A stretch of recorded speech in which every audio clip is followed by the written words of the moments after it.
Et bienvenue sur cleboaoriginal.com. Merci de votre fidélité. 5 minutes avec César Ngadi Ndenka Boyebi. Et Sali Makamba politique Mikolo yo déjà vana banda nazali ko remercier bato nyoso tout bazo bengangai ezala ba jeune ezala ba papa ba maman bazali vraiment ko yebisa ngai non Cleboa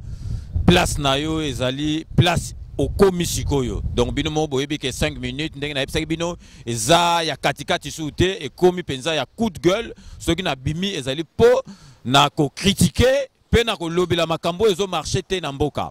Mais avant na banda 5 minutes ya lelo na lingaki na sala na recadrer mukie batu mususu bazo benga ngai na sala mise au point mukie na batu mususu bazo benga ngai baza kolobake César Ngadi azali pion batindi na aner César Ngadi azo sala baje omoni itala ba papa ba mama bande ko nanga ba congolais omoni Kabila zo profiter na biso po tozo lingana te. Po toza kondimana te toza na division. Ceux qui mutazo ça les locaux après ba misus ba komi ko critiquer Kabila zo profiter na masolo ndenge wana po na ko diviser pour mieux régner. Donc ngai na ko sala jeter. Na kasi bato bazo mon expression na ndenge na za koloba baza ko mona jeter. Liboso première fois tant ba mona ngana ba bokesh ba bilem misus ezaka G. Mais à la longue ba monique non c'est ça ngada yo sala jeter. Et puis boye ba ke bato wana baza étranger. Ba Rwandais mutu ko Kabila aza étranger. Aza mutu moko ko sa ne ba jeter soko mekika ko finge mbala moko neti ngabo na sina bima na finga impact za makasi et puis akosa nanga jeter et puis nga na kosa ne pe ba jeter. Donc bato bazo ko lo bandengo wana nazo ko senga na bino botika lo bandengo na mais la plupart bazali d'accord nanga pe ba yebi ke naza ko kosate et puis bato mususu pe bazali ko loba o kombango to koyamba eso to yamba tinga na tuna combat en France tango bandi banani ba fula ba combattant ngai mutu na fula combattant na Dilondole na Roger Bongos to fula ba combattant. Donc combat ezalité que mutu mo ake na magasin asombi na mbongo na ye azu yango akangi yango na fongola na ndaku na ye aloba ke o ngai combat ngo eza combat ezali ya mutu nyoso tu aza na droit akoma combattant. Donc sikoyo boye ba makambu nini bozali koloba ngana osala jeter na kasi bato bazolanda ngai bazomona ke na osala jeter. Et puis ba combattant mususu baza koloba ba mususu o ngana koloba ke bazali ba combattant collabo et puis baza ba faux combattant ba vrai combattant neti Bokesho Ayambo commandé so Martin Sali Odombo Babé Masombo c'est les ino yo kasi bango ba ko kende Kisasa bango lelo ba ko kende peut-être Kisasa ba ke bazongi ba ko kanga bango ezaneti ngai bondeka na bimika mbala moko bo puba mo pe na sali bonga na ko keni suki sasa te mais botika ba je wana bozali kolobake o boye o azo sala ba je yo sala ba je na Kabila yo sala ba je na Kabila donc ngande na ofinga Kabila bo na zo ba penza ki il faut kufa est-ce ngana ko sala ba je na ye. Donc wana ezalaki une toute petite parenthèse na fongola ki na kangi yango pe noki parce que na ko s'interniser te là-dessus parce que ezali makambo moko ya tina te mais de toute façon l'avenir nous dira la vérité. Bato bazomona ngana osala baje bazela kaka tina suka barota songa na changer boyebi ngande na conviction nanga so na osala likambo. Mais sikoyo nalingi koloba déjà na pese exemple ba Francis Kalomba zaka Francis Kalomba fula Kabila te Francis Kalomba zaki na PPRD alongwe azongi bondimi yete Katumbi azalaki na Katanga azalaki muta PPRD ba leba mbongo na ba Kabila po ba bebani makamba mbongo simbite alongwe bondimi bon siko ngai est nga nazali na carte PPRD nazalaki journaliste mopanzi sango na bandaki koza na katikati nazola kisabata PPRD nazola sabata IDPS nazola sabata combattant na monique mboka ezokende bien te mboka ezokende bien te na changer est-ce que mutuni nanga changer te mutako changer te mutako changer et puis mabeza wapi yango na kaka donc na ngai koloba donc botika ba je wana bozolo ba ke o César Ngadi o sala je o César Ngadi bona boy. Mais si on a zongeli Kabila parce que yo Kabila yo ozo saka na peuple congolais Kabila yo ndenge zawana neto lingi kolongwate Kabila oko kufa nazo bisa yo bonani na yo ya suka yango na Noël na yo ya suka yango liaka bien parce que 2017 eza suka mbula na yo Noël no ya suka na bonani no ya suka 2018 Kabila oko kufa ngaso nazo bango Kabila pe oko kufa maladie et puis soko kazo pe zwami arozwa solo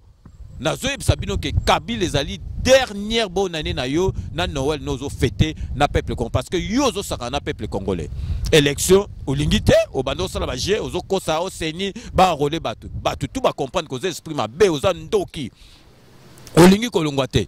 olingi olongwa te ozo kosa batu neti o aéroport neti aérogare mora pam yo voyagera te na batu ne o ba vandara no et puis bato tout ba va na Kabila na vous serez pendu na ça des martyrs donc to pendre bino tout wana bozo profiter na Kabila wana aéroport wana aéroport aérogare moi mukie bo aéroport moi salité bo aéroport moi mukie bo ko sabat bo sa peuple congolais abimaraté on a beaucoup de monnaie na Gabon ceux qui na dernièrement na Sénégal bazo inauguré aéroport penza solo yango wana biso wana eza aéroport mobimba avant muta bima il faut $50 et puis babakisi sous $5 likolo eza makamoni nangwana peuple congolais nazo senga na bino partout dans le monde botelema ndenge biso tout ozotelema sikoyo parce que mutu akotaki na minduki akosuka ka na minduki donc Kabila za soda il faut ba peuple congolais conscience na bino sala conscience patriotique Kabila mona penza ke batu tout batelemi donc pression esilate marche esilate ko tcham Kabila pression mais mbula na ye ya suka yango na Congo a comprendre penza que mbula na ye ya suka yango conscience ya peuple congolais partout dans le monde nazo senga penza que botelema a senti penza que donc mutazo ko banga ye lisusu te mais akomi na suka na batu na ye wana nyoso tu bakomi na suka yango na bomoni ke na batu ne baza pembe na ye bakomi ko bimisa ba fuiti ya makambu na bango oyo bazo sala en secret donc peuple congolais vraiment na senga na bino botelema botika ko banga so bozo banga kaka o ngoi bakoboma ngai o na okensu kinité donc Kabila sinote akotikala seko ako banda ko sala système divisé pour mieux régner moni ndenga na zabo kandanga na komi nango Yamboka donc Kabila ko zana pena koko liaye penza na ko penza anthropophage na ko penza cannibale na liaye donc na ko penza une personne qui se nourrit de la chair humaine donc na ko koma penza devant Kabila na komi cannibale anthropophage na liaye na kandani suna zanango donc peuple congolais botelema mais Kabila yo sera na peuple congolais ozo saka na peuple congolais nga Kabila nazo epsa yo okokufa ndeka nazo epsa bino ke Kabila ezali année na ya suka bonne année ya suka ozo kolia na Noël ya suka ozo kolia ezali yango